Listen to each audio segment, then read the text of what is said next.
ഇന്നത്തെ ഏറ്റവും പുതിയ വീഡിയോയിലേക്ക് ഇവർക്കും സ്വാഗതം. നമ്മുടെ മലയാളത്തിന്റെ സ്വന്തം ലാലേട്ടനെ നായകനാക്കി തരുൺ മൂർത്തി സംവിധാനം ചെയ്ത തുടരും ആ സിനിമയുടെ 6ാമത്തെ തിങ്കളാഴ്ചയിലേക്ക് എത്തിയിരിക്കുകയാണ്. നാളെ 40ാം ദിവസത്തിലേക്ക് കടക്കുന്ന ഇന്നത്തെ സിനിമയുടെ 39ാം ദിവസത്തെ കേരള ട്രാക്കിംഗ് നോക്കുമ്പോൾ പോലും ഒരു OTT റിലീസ് ചെയ്ത സിനിമയുടെ കളക്ഷൻ ആണോ ട്രാക്കിംഗ് കളക്ഷൻ ആണോ എന്ന് തോന്നിപ്പിക്കുന്ന ലെവലാണ് സിനിമയുടെ കേരള ട്രാക്കിംഗ് ഗ്രോസ്. ഇന്നും സിനിമയ്ക്ക് 1 ലക്ഷത്തിന് മുകളിൽ കേരള ട്രാക്കിംഗ് ഗ്രോസ് ഉണ്ട് എന്ന് പ്രത്യേകം എടുത്തു പറയട്ടെ.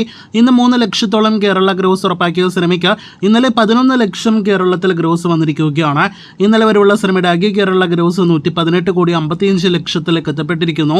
ഇന്നത്തോടെ 118 കോടി 58 ലക്ഷത്തിന് മുകളിലേക്ക് സിനിമയുടെ കേരള ഗ്രോസ് എത്തപ്പെടുമെന്ന് ഇപ്പോൾ തന്നെ ഉറപ്പിക്കാം. ഒരുപക്ഷെ സിനിമ OTT റിലീസ് ചെയ്തില്ലായിരുന്നുവെങ്കിൽ 120 കോടിയിലേക്ക് സിനിമയുടെ കേരള ആകെ ഗ്രോസ് എത്തപ്പെട്ടേനെ എന്ന് ഉറപ്പിക്കുന്ന ലെവൽ ട്രെൻഡാണ് സിനിമയുടെ 6ാമത്തെ തിങ്കളാഴ്ച ദിവസം നമുക്ക് കാണാനായിട്ട് കഴിഞ്ഞിരിക്കുന്നത്. കാത്തിരിക്കൂ സിനിമയുടെ ഫൈനൽ വരെയുള്ള കളക്ഷനായിട്ട്.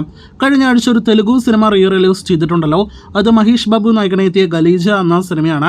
ആദ്യം റിലീസ് ചെയ്തപ്പോൾ തിയേറ്ററുകളിലെ പരാജയമായ സിനിമയുടെ 3 ദിവസത്തെ ഒഫീഷ്യൽ വേൾഡ് വൈഡ് കളക്ഷൻ വന്നിരിക്കുന്നു. അത് പ്രകാരം ആദ്യ ദിവസം 8 കോടിയിൽ പരമുള്ള വേൾഡ് വൈഡ് ഒഫീഷ്യൽ കളക്ഷൻ പോസ്റ്ററാണ് വന്നതെങ്കിൽ ഇന്നിപ്പോഴത്തെ 11 കോടി 83 ലക്ഷത്തിന്റെ ഈ കാണുന്ന ഒഫീഷ്യൽ കളക്ഷൻ പോസ്റ്ററാണ് വന്നിരിക്കുന്നത്. അതേസമയം ട്രാക്കേഴ്സ് കണക്കിൽ സിനിമ 10 കോടിയിൽ പരം ഗ്രോസ് കളക്ഷനാണ് 3 ദിവസങ്ങൾ കൊണ്ട് ലോകമെമ്പാട് നിന്നും നേടിയെടുത്തിരിക്കുന്നത്. എന്തായാലും മികച്ച കളക്ഷൻ തന്നെ മഹേഷ് ബാബു സിനിമ റിലീസിലൂടെ നേടിയെടുത്ത് കഴിഞ്ഞിരിക്കുകയാണ്.